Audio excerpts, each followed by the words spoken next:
Shalom, selamat pagi Bapak Ibu Saudara yang terkasih dalam Tuhan Yesus Kristus. Bersyukur kita dapat berjumpa kembali dalam sapaan dan renungan pagi GKI Salatiga, Selasa 26 Mei 2026 bersama saya Penatua Sriono Sudarso. Sebelum kita mendengarkan renungan, marilah kita berdoa. Selamat pagi Bapa di surga. Bersyukur atas hari baru yang Engkau anugerahkan bagi kami. Saat ini kami akan merenungkan sebagian firman-Mu. Untuk itu, layakanlah dan siapkanlah hati kami, sehingga kami bisa memahami akan pesan-pesan-Mu. Di dalam nama Tuhan Yesus kami berdoa. Amin. Bapak Ibu Saudara, renungan pagi ini berjudul Hidup berdampak bersama Roh Kudus, dengan nas Alkitab yang diambil dari Galatia 5 ayat 22 sampai 23. Namun buah roh adalah kasih, sukacita, damai sejahtera, kesabaran, kemurahan, kebaikan, kesetiaan, kelemah lembutan, dan penguasaan diri. Tidak ada hukum yang menentang hal-hal itu. Pada suatu kesempatan tanya jawab, seorang anak bertanya, pohon apa yang ada di Indonesia namun tidak ada di Jepang? Kemudian jawab rekannya, pohon kelapa. Benar. Oleh karena sudah terbiasa, kita tidak menyadari lagi bahwa kelapa menyatu dengan kehidupan kita sehari-hari. Kelapa adalah pohon yang serbaguna.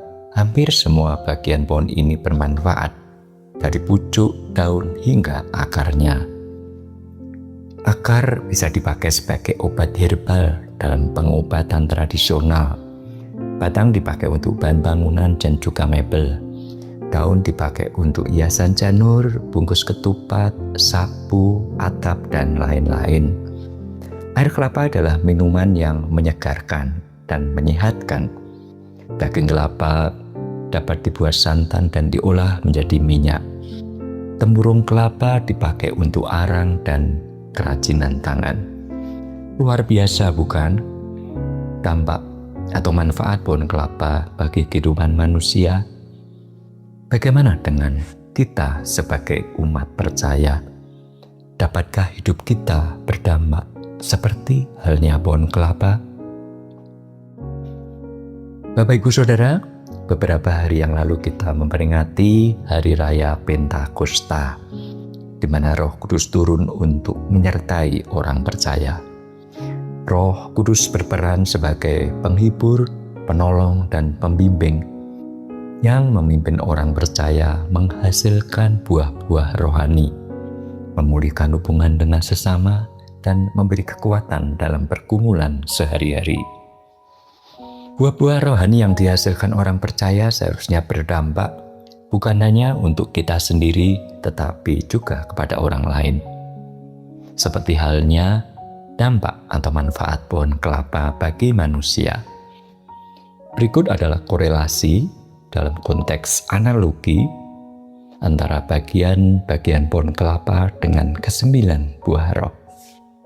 Yang pertama, akar dan batang yang kokoh. Ini berkorelasi dengan kesetiaan dan kesabaran.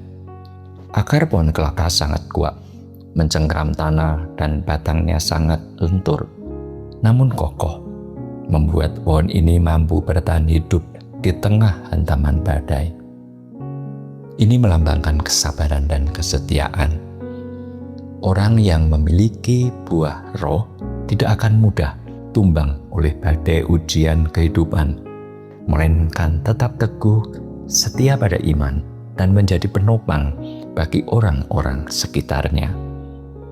Yang kedua, air kelapa yang menyegarkan. Ini berkorelasi dengan kemurahan dan kebaikan. Air kelapa murni dikenal sebagai pelepas dahaga yang sangat menyegarkan, bahkan memiliki khasiat untuk menawarkan racun. Ini mencerminkan kemurahan dan kebaikan. Kehadiran orang percaya yang dipenuhi Roh Kudus seharusnya menjadi penyejuk bagi jiwa-jiwa yang sedang mengalami kekeringan rohani, yang terluka, ataupun yang berbeban berat. Yang ketiga, daging, buah, dan minyak kelapa. Ini berkorelasi dengan kasih dan sukacita. Daging buah kelapa menghasilkan santan dan minyak yang memberi rasa gurih, kelezatan, serta energi pada makanan. Ini menggambarkan kasih dan sukacita. Kasih adalah dasar dari segala sesuatu yang memperkaya hubungan antar manusia. Sementara sukacita membawa kehangatan dan gairah dalam komunitas. Seperti halnya minyak atau santan yang menghidupkan rasa dalam masakan. Yang keempat adalah daun yang melambai. Ini berkorelasi dengan kelemah lembutan dan damai sejahtera. Daun kelapa bergerak mengikuti arah angin dengan gemulai tanpa patah, serta sering digunakan sebagai peneduh atau janur yang melambangkan pesta atau damai sejahtera. Ini melambangkan kelemah lembutan dan damai sejahtera. Orang yang memiliki buah roh tidak kaku, melainkan fleksibel, tahu cara menempatkan diri dan membawa damai dan ketenangan dimanapun mereka berada. Yang kelima dan terakhir adalah tempurung kelapa yang keras. Ini berkorelasi dengan penguasaan diri. Tempurung kelapa yang sangat keras dan berfungsi melindungi air serta daging buah yang berharga di dalamnya dari benturan luar. Ini adalah gambaran dari penguasaan diri. Untuk menjaga hati dan karakter agar tetap murni di tengah dunia yang rusak, kita memerlukan benteng penguasaan diri yang kuat agar tidak mudah dipengaruhi oleh keinginan daging. Bapak Ibu Saudara, belajar dari hal tersebut, marilah kita membuka hati dan pikiran kita agar senantiasa dipimpin dan dipenuhi Roh Kudus, sehingga hidup kita menjadi hidup yang berdampak dan menjadi berkat bagi sesama. Kiranya Tuhan menolong kita. Mari kita berdoa. Bapa kami yang di surga, kami bersyukur untuk firman-Mu yang sudah mengingatkan kami untuk senantiasa berupaya hidup dengan pimpinan Roh Kudus, agar hidup kami bisa memuliakan nama-Mu dan menjadi berkat bagi sesama. Terima kasih Bapa. Di dalam nama Tuhan Yesus kami berdoa dan mengucap syukur. Amin. Selamat pagi Bapak Ibu. Selamat beraktivitas. Tuhan memberkati.